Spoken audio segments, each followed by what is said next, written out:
வணக்கம். இந்த வீடியோவில் நம்ம பார்க்க போகிறது ஜஸ்ட் வரமிளகாயும் பூண்டியும் வச்சு எப்படி ஒரு அசத்தலான ப்ரான் வறுவல் பண்ண போகிறது தான் பார்க்க போகிறோம். இதில் ட்ரை சில்லிக்கு பதிலாக நீங்கள் சில்லி ஃப்ளேக்ஸ் இருந்தாலும் யூஸ் பண்ணிக்கலாம். ஸோ இப்போ நம்ம வரமிளகா யூஸ் பண்ணுறதுனால அதை சின்னதாக பொடியாக நறுக்கிக்கோங்க.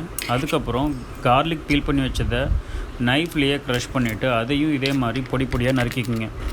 இது ஒரு நல்ல ஸ்நாக்ஸ் ரெசிபி. இதே ரெசிப்பியில் ப்ரான்ஸை சின்னதாக கட் பண்ணி போட்டுட்டு இது கூட ரைஸ் போட்டு டாஸ் பண்ணிங்கன்னா ஈஸியான chilli garlic PRAN rice ready ஆயிரும். இப்போ சில்லி கார்லிக் 2 கட் பண்ணியாச்சு. இப்போ கொஞ்சமாக கொரியாண்டர் பொடியாக நறுக்கி அது கூட வச்சுக்கோங்க.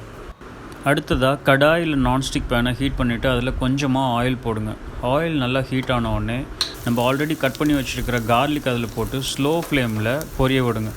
இந்த ரெசிப்பியில் நான் கடலெண்ணெய் யூஸ் பண்ணியிருக்கேன். கடலெண்ணெய்க்கு பதிலாக நீங்கள் ஆலிவ் ஆயிலோ பட்டரோ யூஸ் பண்ணிக்கலாம். ஆலிவ் ஆயில் யூஸ் பண்ணிவிட்டு இதில் கொஞ்சம் பாயில்டு பாஸ்தா போட்டு டாஸ் பண்ணிங்கன்னா இதுக்கு பேர் அக்லியோலியோ பெப்பரோன்சினோ. அக்லியோனா கார்லிக், ஒலியோ ஆலிவ் ஆயில், பெப்பரோன்சினோனா சில்லி. 90% ஆஃப் இட்டாலியன் ரெஸ்டாரண்ட்டோட மெனுவில் இந்த டிஷ்ஷு கண்டிப்பாக இருக்கும். இப்போது நம்ம சாத்தே பண்ண கார்லிக் ஆல்ரெடி கோல்டன் ப்ரௌனில் வந்துடுச்சு. இப்போ நம்ம கட் பண்ணி வச்சுருக்கிற ட்ரை சில்லியை உள்ளே ஆட் பண்ணிவிட்டு லைட்டாக வதக்குங்க. லைட்டாக வதக்குனதுக்கப்புறம் நம்ம க்ளீன் பண்ணி வச்சுருக்கிற ப்ரான்ஸ் ஆட் பண்ணுங்கள். நம்ம இதில் ரொம்ப சின்ன ப்ரான்ஸ் யூஸ் பண்ணியிருக்கோம். அதனால் இந்த ப்ரான்ஸ் குக் ஆகிறதுக்கு மேக்ஸிமம் 2 to 3 minutes எடுத்துக்கும். இப்போ ப்ரான்ஸ் ஆட் பண்ணியாச்சு. லைட்டாக வதக்கிட்டு அதில் தேவையான அளவு உப்பு ஆட் பண்ணுங்கள். உப்பு ஆட் பண்ணிவிட்டு கண்டினியூஸாக குக் பண்ணுங்கள். ப்ரான்ஸ் ஆட் பண்ணதுக்கப்புறம் ஃப்ளேமை ரொம்ப ஸ்லோ பண்ணிடுங்க, இல்லைனா கார்லிக் ரொம்ப கருக ஆரம்பிச்சிடும். நீங்கள் இதில் பார்க்கலாம், ப்ரான்ஸ் குக்காக அது கலர் சேஞ்ச் ஆக ஆரம்பிக்குது. அப்படியே லைட் பிங்கிஷ் கலரில் மாறுது. அதே போல் ப்ரான்ஸ் குக்காக நல்லா பெண்ட் ஆகி ஒரு கொக்கி மாதிரி மாறிட்டு வருது.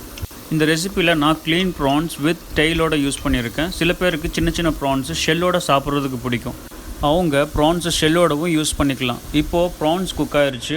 ஸ்டவ் ஆஃப் பண்ணிவிட்டு நம்ம சாப் பண்ணி வச்சுக்கிற கொரியாண்டர் போட்டு ஃபினிஷ் பண்ணிடலாம். சூடான சுவையான ப்ரான் வறுவல் வித் சில்லி கார்லிக் ரெடி. இந்த ரெசிபி உங்களுக்கு பிடிச்சிருந்தால் லைக் பண்ணுங்கள், நம்ம சேனலை சப்ஸ்கிரைப் பண்ணுங்கள்.